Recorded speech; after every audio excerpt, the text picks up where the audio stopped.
Good morning, guys. All of the snow is gone. It's now just really muddy. The Not Scared track is all done, so today it's about time to really finish the next one, which is the beginning of the end track with Kaylee. Do you remember the day, or has it left you now? Gone, gone, gone, like everything. Can you remember the sound, or has it passed you now? So let's get straight to making music. I really want to finish that new track with Kaylee as soon as possible. It's actually already also finished, it's just that there are some very little details, and since I haven't worked on it for at least 2 weeks, I want to try to apply the things that I've learned new to this track as well and just make it as good as possible. The instrumental to this track is actually already pretty old, almost 1 year. It was once called So High, and I had another singer and songwriter. She cancelled last minute just right before the release, and then I just asked Kaylee if she's interested in singing on top of it. She made within just a few hours this really amazing draft that at the end ended to be the final vocal. That's what I got so far. All of the elements are in it. They're just like fine mixing adjustments that I want to take care of. So let's get started.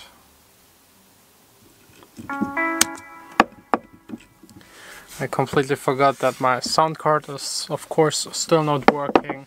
So right now I have to use this jack port and go directly into the computer. Not a pretty solution, but at least I can keep on working. I still remember that lifetime ago. We were someone else then. Who are we now? Who are we now? Here at the beginning of the end. I'm done listening to the track a couple of times, trying to figure out what is still bothering me. I changed a couple of very detailed EQ settings, compression settings and reverb settings. It is so fine and detailed, I don't really even know myself what I'm doing, but it does change the sound and improve it a little bit, but there is no way I could explain to you what I'm actually doing. I think this would only be possible if you guys would sit here all in my studio and I could play you all of it here in this room over the mic of the camera. It doesn't make any sense, and even if I would record the internal sound, you will hear it differently in your studio with your room acoustics. So let me actually show you something that is a bit easier to hear and is probably the last thing I have to do on this track. I'm actually not really satisfied with the sidechaining of the sub bass. It doesn't really feel and sound natural. So I will play a bit around with the settings and see if I can get it right. For my sidechaining, I almost always just use the Logic compressor. It doesn't use up that much CPU and it just does its job. What I really love about it is that you have this graph function. Whenever you compress something, it really shows you what the compressor is actually doing. So if you're a beginner, this graph will help you a lot to understand what the compressor is actually doing.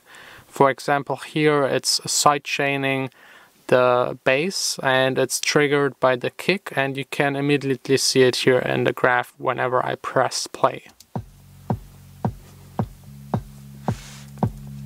And the more I'm lowering the threshold, the more pronounced this ducking effect, the sidechaining effect will be. You can now see and maybe even hear that the bass is now even getting lowered a lot more whenever the kick is hitting, and this way you're giving the kick a bit more room and still kind of have the bass at the same level, because it's so fast getting low whenever the kick is hitting that usually when you hear later the entire mix, it won't be really possible for you to hear this sidechaining that much, depending on how you set it of course. But this gives you more room in the low end where it's really dense already.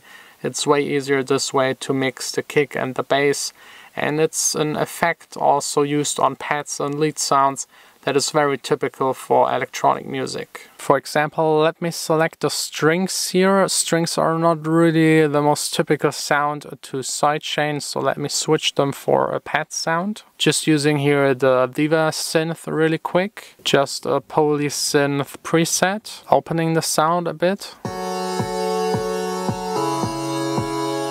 I always double my kick, and one of the channels is going into the sidechain channel, and the sidechain channel doesn't have an output, so you can't hear it, it's not affecting the production.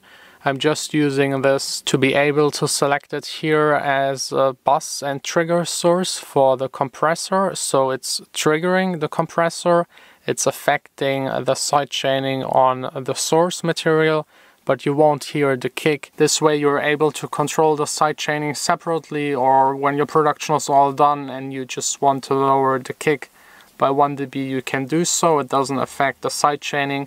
If your kick is also, or the kick that you can hear is also the source for the sidechaining, when you lower it to get the mixing right, it will change all of the sidechaining. You will have to go back into each and every single compressor that you have on your track and readjust it. And then when you change your mind with the kick or you cue it differently, you have to do it all over again. So always have your sidechaining trigger kick separated from your real kick. Then I'm selecting one of the 2 sidechaining presets that I made myself for my productions. It has already all of the settings as I need them as a good starting point. I usually use one of the 2 depending on which one fits better to the tempo and the style of the track, and then I just adjust the threshold to get -5 to -10 dB of gain reduction. Just for demonstration, let me exaggerate it a bit so that you can hear the pumping effect.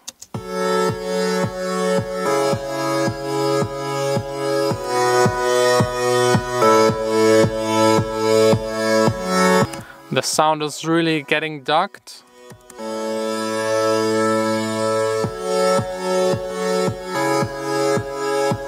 So the threshold is taking care of how much the ducking is going on. The ratio is kind of the intensity. The makeup is just making the sound loud again, so it's just a gain knob to compensate for whatever the threshold is taking away. Setting the knee, attack and release really depends on the style of track you're making. It also depends on the tempo of your track, the groove of your track, and also your preference.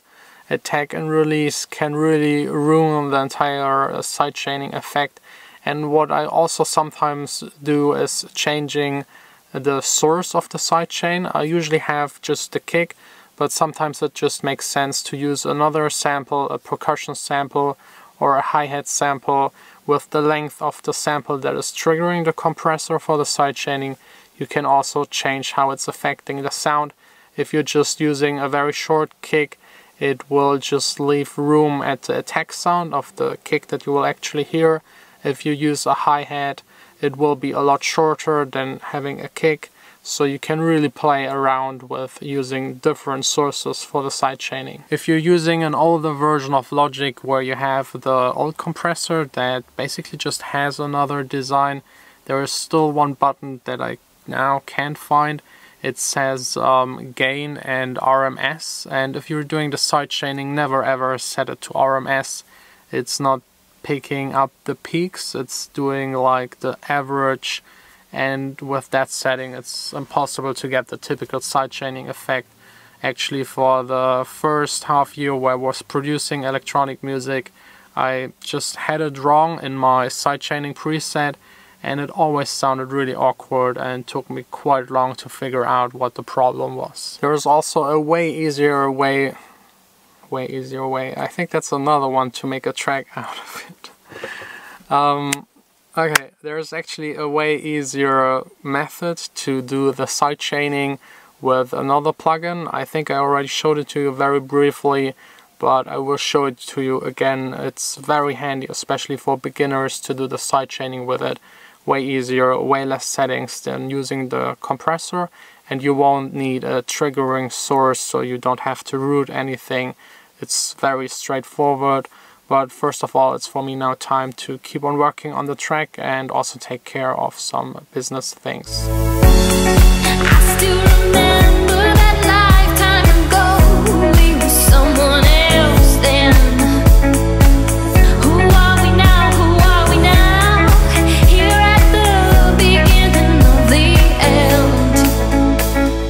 all done with work. This time I won't say the track is all finished, because every time I'm saying that I just go back to the track and work again on it the next day.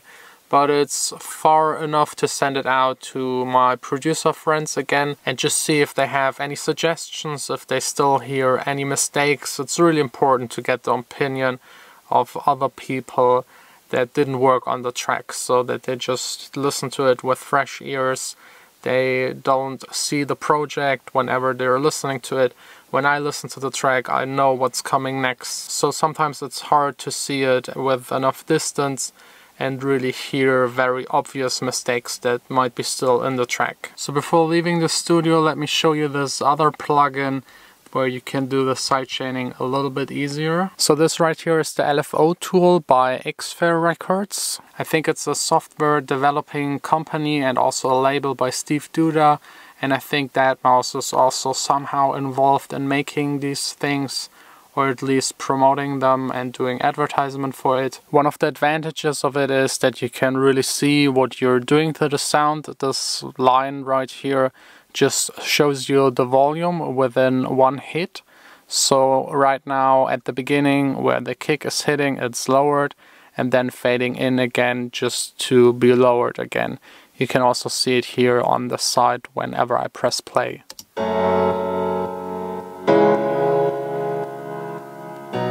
Let's push this all the way down so that you can hear it even more.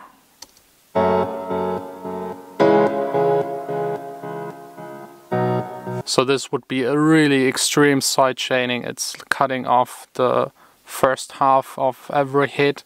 This would be way too much, sounds a bit awkward, but sometimes using it in a weird way can also create really nice effects. This is of course a very extreme setting, but you can also just draw in whatever you want and create LFO rising sounds. You can change it from 1 bar to 16 bars, or just kind of, instead of using automation, if something is repeating every time, you can use the LFO tool. You can also change the cutoff, the resonance, and add distortion. You can of course also use some of the presets. For example, the trance gates show you what's really possible with it if you go completely crazy. This one isn't actually that crazy. This one maybe.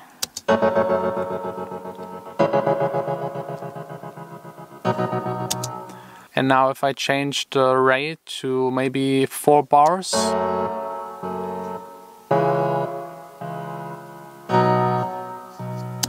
you will get some really nice start and stopping effects. This effect could be really cool for EDM or future bass. It's something that sounds a bit more unique and makes your track way more complex without really having to do a lot. That's something where other producers will start thinking, how did he do it? But at the end it's super easy. You just need the right tools, and tools are half of what you need to make electronic music. I can't really emphasize how important sidechaining actually is for electronic music. If you've never used it and you're making electronic music, definitely try it out. And even if you're not making really electronic music, it's still good and handy to know how it's done. My music, for example, is a bit more live influenced, but I still use sidechaining on every track, at least on the bass, to get a bit more room for the kick. It's now already past 9 and I have 3 missed calls by my girlfriend. That's usually not a good sign. Gut, dann bis in 15 Minuten. Ciao. We have guests tonight, that's why she called 3 times and I'm already half an hour late. I completely forgot about that. But that's just what happens when you're stuck making music and just get completely lost and forget the sense of time. I'm sure you know this feeling, but now, hurrying up. I'm also the one responsible to do the grocery shopping for our guests. They are now sitting at home, don't have anything to eat and drink. I got them some pasta. I hope that's fine.